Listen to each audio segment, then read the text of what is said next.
અંકલેશ્વરના પૂનગામ પાસે લાખા હનુમાનજી મંદિર ખાતે 2 દિવસીય તાલુકા કક્ષાના રવિ કૃષિ મહોત્સવનું આયોજન કરવામાં આવ્યું હતું। આ કૃષિ મહોત્સવમાં ધારાસભ્ય ઈશ્વરસિંહ પટેલ ઉપસ્થિત રહ્યા હતા, જેમાં 15 જેટલા ખેડૂતોને સાધનોની સહાયના ચેકનું વિતરણ કરવામાં આવ્યું હતું।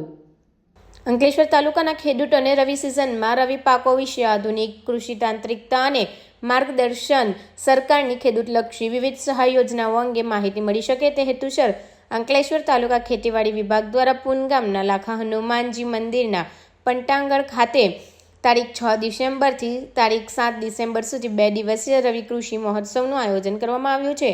આજરોજ ધારાસભ્ય ઈશ્વરસિંહ પટેલની અધ્યક્ષતા હેઠળ રવિ કૃષિ મેળો યોજાયો હતો, જેમાં અંકલેશ્વરના પ્રાંત અધિકારી ભવદીપસિંહ જાડેજા, મામલતદાર કરણસિંહ રાજપૂત અને તાલુકા વિકાસ અધિકારી હિરેન બારોટ સહિત ખેતીવાડી વિભાગના અધિકારીઓ ઉપસ્થિત રહ્યા હતા। આ કૃષિ મહોત્સવનો ધારાસભ્ય ઈશ્વરસિંહ પટેલ સહિતના મહાનુભાવોના હસ્તે દીપ પ્રાગટ્ય દ્વારા પ્રારંભ કરવામાં આવ્યો હતો।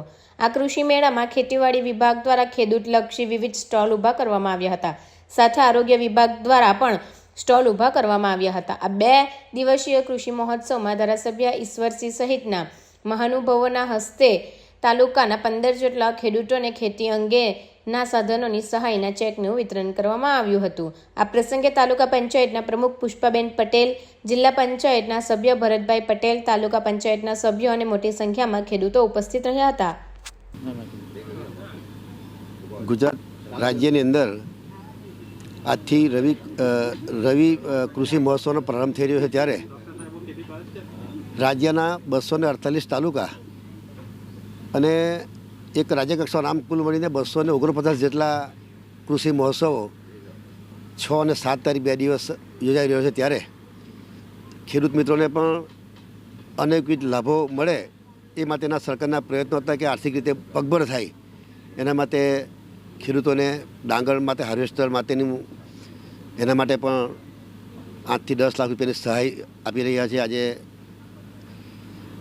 જે ડાંગરની પરાળની ઘાસરી બનાવે એ મશીનના પણ સહાય મળી, સાથે સાથે ટ્રેક્ટર, રોટોવેટર આવા તમામ લાભાર્થીઓને આજરોજ અહીંયાથી એમને ચેક આપવામાં આવ્યા છે। ત્યારે જે પ્રકારે પ્રાકૃતિક ખેતી તરફ પણ વળીને બધા જ લોકો આપણે આપણા સ્વાસ્થ્યની ચિંતા કરીએ અને પ્રાકૃતિક ખેતી દ્વારા આપણે ખેતી કરીને શાકભાજી ઉગાડીએ, અન્ય ક્રોપ ઉગાડીએ અને રાસાયણિક ખાતરનો વપરાશ કરવાના કારણે આપણે જોઈએ છે કે રાસાયણિક ખાતર અને પેસ્ટિસાઇડને કારણે અનેક રોગોનું ઘર એ થયું છે। ત્યારે એનાથી બચવા માટે પ્રાકૃતિક ખેતી તરફ વળીએ અને આપણા પરિવારની, આપ સૌની બધાની સ્વાસ્થ્ય સારું રહે એવી આશા રાખું છું।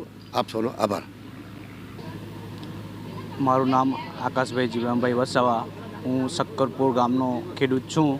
આજરોજ અમે રવિ કૃષિ મહોત્સવ ના અંતર્ગત અમે અહીં આવેલા હતા અને અહીંયા અમને ખૂબ સરસ માર્ગદર્શન આપવામાં આવેલું છે કે કઈ રીતે આધુનિક રીતે ખેતી થાય અને પ્રાકૃતિક રીતે મુખ્ય રીતે પ્રાકૃતિક રીતે કઈ રીતે ખેતી થાય અને સારામાં સારો પાકનું વાવેતર કરી સારું વળતર મળે એ માટે અમને ખૂબ સરસ માર્ગદર્શન આપવામાં આવેલું છે।